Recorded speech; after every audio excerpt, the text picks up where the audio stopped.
ஜான்சனா என்ன அண்டர்டேக்கர் மாதிரி, கிரேட் காலி மாதிரி 6 அடி 7 அடியா கிடையாது. ஜான்சனா என்ன பிராக்லெஸ்னர் மாதிரி, கோல்டுபர்க் மாதிரி ரக்கடான ரெஸ்லரா கிடையாது. ஜான்சனா என்ன ரீமஸ் ஸ்டுடியோ ஆர்விடி மாதிரி பறந்து பறந்து அடிக்கிறாளா கிடையாது. ஜான்சனா என்ன பிக் ஷோ மாதிரி, மார்க்கென்ட்ரி மாதிரி 400 பவுண்டு 500 பவுண்டு ஆளா கிடையாது. இது எதுவுமே இல்லாமல் ஒரு ரசிகர் சாம்ராஜ்யத்தை உருவாக்க முடியும்னா அதுதான் ஜான்சினா. ஜான்சினாவோட பல மேட்ச்ல ஜான்சினாவோட வெறி பிடிச்ச ரசிகனே நினைப்பான், போதும் ஜான்சினா இப்போ விட்டுறலாம், இந்த மேட்ச் தோத்துட்டாலும் பரவாயில்ல, அடுத்த மேட்ச் பார்த்துக்கலான்னு. அப்போதான் ஜான்சினா அடிக்கவே ஆரம்பிப்பார்.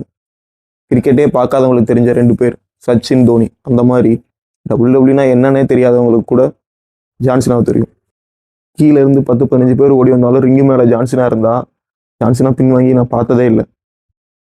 ஜான்சினாக்கே தெரியும் அடிதான் வாங்குவோம் அத்தனை பேர்த்துக்கிட்டேன்னு, ஆனாலும் ஜான்சினா இது வரைக்கும் பின் வாங்கி நான் பார்த்ததே இல்லை. ஜான்சினானாலே respect, hard work. Of course WW scripted தான், இதை அவங்களே சொல்லியிருக்காங்க. ஆனால் அந்த ஸ்கிரிப்டரில் டபிள்யூடபிள்யூ அறிமுகப்படுத்தின ஜான்சினா தான். ஆனால் டபிள்யூடபிள்யூக்கு அடையாளமாக மாறின ஜான்சினா. அவரோட கடைசி மேட்ச் இப்படி வந்துட்டு ஆகணுன்றது யாருமே எதிர்பார்க்கல. ஜான்சினா எப்பவுமே சொல்றது நெவர் எவர் கிவ் அப்.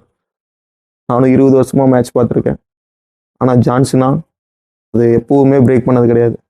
ஆனால் ஜான்சினாவோட கடைசி மேட்ச் அப்படின்னு சொல்லவும் எப்பவும் படம் மாதிரியே ஸ்கிரிப்டட் தானே, ஓகே ஜான்சினா ஜெயிச்சிருவாரு அப்படின்ற எண்ணத்துல தான் நானுமே மேட்ச் பார்த்தேன். ஆனால் ஜான்சினா லாஸ் ஆனது கூட பரவாயில்ல, ஆனால் ஜான்சினா கிவ் அப் பண்ணது கிட்டத்தட்ட டபிள்யூடபிள்யூ பார்க்குற எல்லாத்துக்கும் தெரியும் ஜான்சினா எந்த மாதிரி ஆளுன்னு.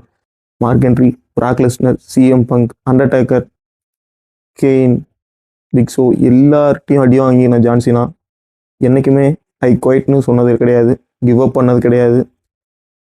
இந்த மாதிரியான ஜான்சினாவை தான் நம்ம கடைசி மேட்ச்சில் காட்ட போகிறாங்கன்னு தெரிஞ்சிருந்தா பல பேர் இன்னைக்கு மேட்சை கூட பார்த்துருக்க மாட்டாங்க.